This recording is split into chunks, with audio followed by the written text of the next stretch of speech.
선거 바로 9일 앞으로 다가왔습니다. 각 당 선대위원장 전화 연결해 지방선거 임하는 각오와 다짐 들어보고 있는데요. 오늘은 바른미래당입니다.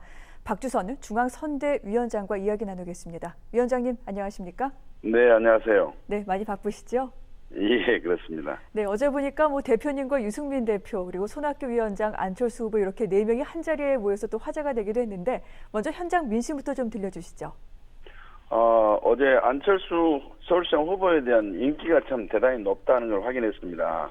확인하고 젊은 시장 또 4차 산업혁명을 이끌어갈 또 서울을 4차 산업혁명의 메카로 만들 이런 시장이 필요하다고 굉장히 환호를 하고 박수를 치고 막 그러더라고요. 네, 어제 기분이 좀 좋았습니다. 네, 알겠습니다. 자, 하나하나 그러면 좀 궁금한 좀 여쭤보도록 하겠습니다. 먼저 이번 선거에 내건 바른미래당의 슬로건 망가진 경제 먼저 살리겠습니다입니다. 그렇다면 현재 대한민국 경제는 어떻게 진단하고 계신지 또 경제 정당을 표방하고 있는 바른미래당의 계획은 무엇인지부터 설명을 해주시죠.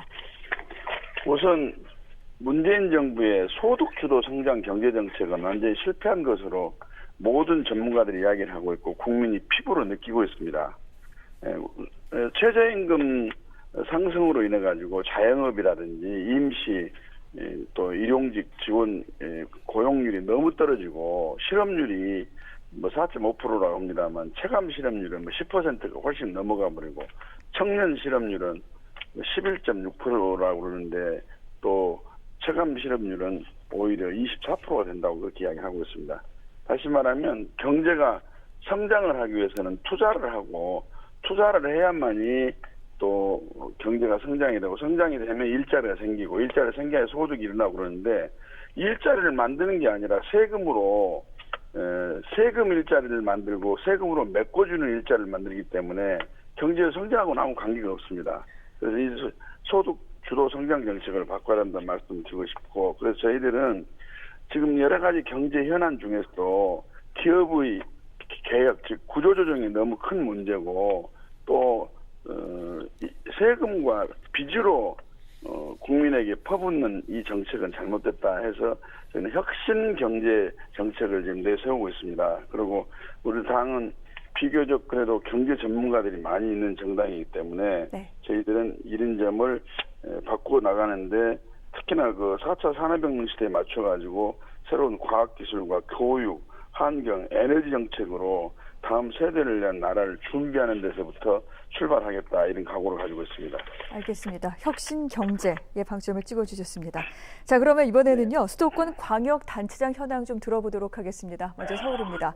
안철수 후보 그리고 한국당 김문수 후보의 슬로건이 바꾸자 서울로 갔습니다. 참 드문 일인데요.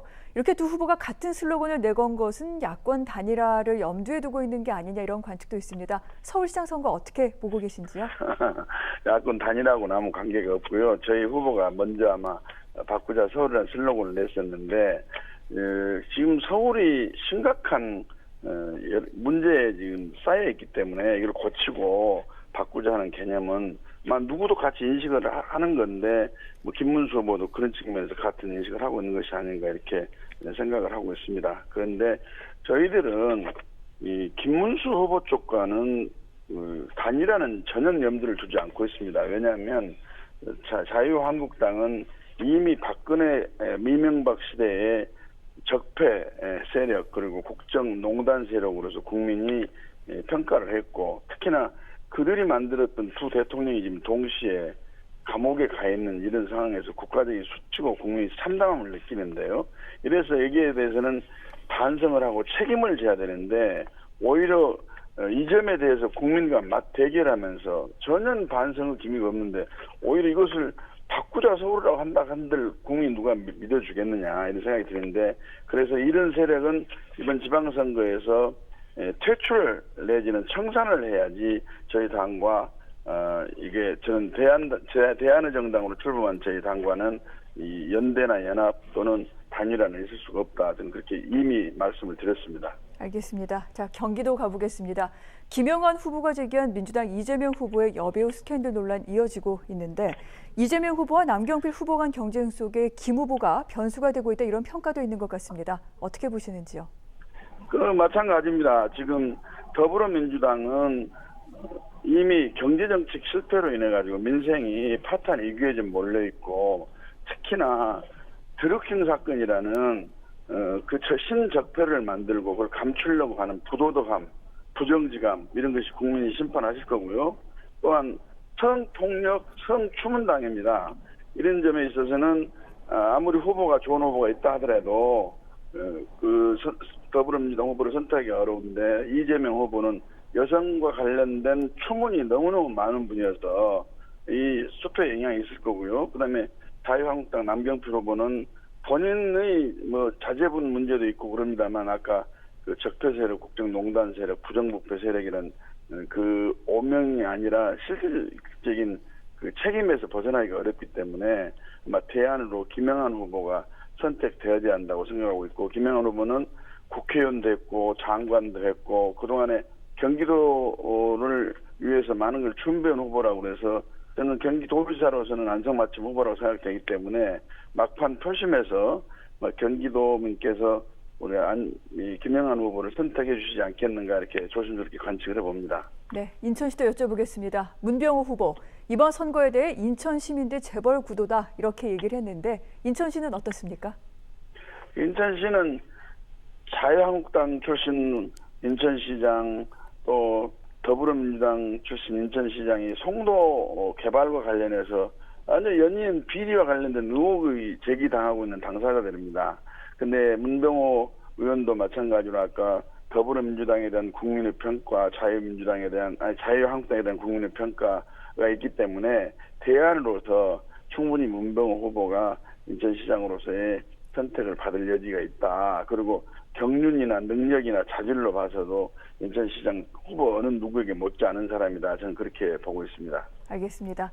자, 바른미래당은 수도권 문제를 해결하기 위한 공통 공약을 발표했는데 수도권 전략도 좀 들려주시죠.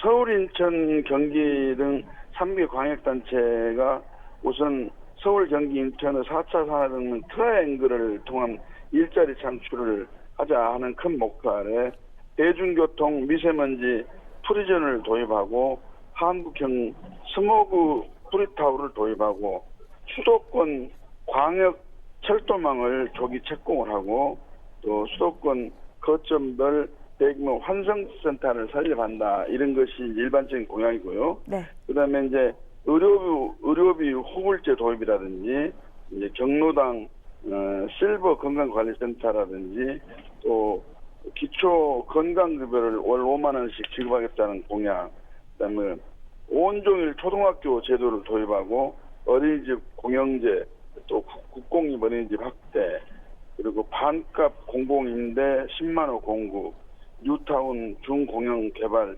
재건축 활성화 등 이런 것을 좀 공통 공약으로 내걸고 있습니다. 알겠습니다.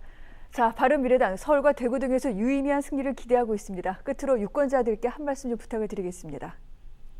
민주주의는 건전하게 발전하려면은 권력에 대해서는 비판과 견제가 반드시 따라야 합니다.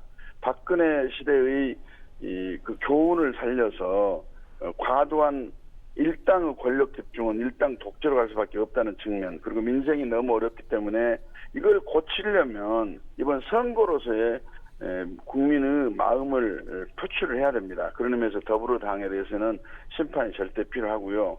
그다음에 이제 자유한국당에 대해서는 아까 말씀드린 대로 적폐와 국정농단, 부정부패 이런 부분에 대해서 심판이 필요합니다. 만일에 이런 상황에서 이런 정당에게 표를 준다 하는 것은 우리 스스로의 삶을 고치는 것도 포기하고, 앞으로 정권이 부정부패를 하고 국정농단을 해도 국민은 관심도 없고 그렇게 해도 좋다는 승낙밖에 안 되는 거기 때문에 이번 지방선거가 그래서 여당을 심판하고 또 제1야당은 자유한국당을 채찍을 내려야 하는 선거다. 그래서 대안으로서 저희 개혁적 보수와 건전한 진보가 함께하고 있는 바른미래당 후보를 선택해 주십사 하고 국민께 호소를 드립니다. 알겠습니다. 말씀 여기까지 듣겠습니다. 선전 기대하겠습니다. 네, 감사합니다. 네, 지금까지 박주선 바른미래당 중앙선대위원장과 말씀 나눴습니다.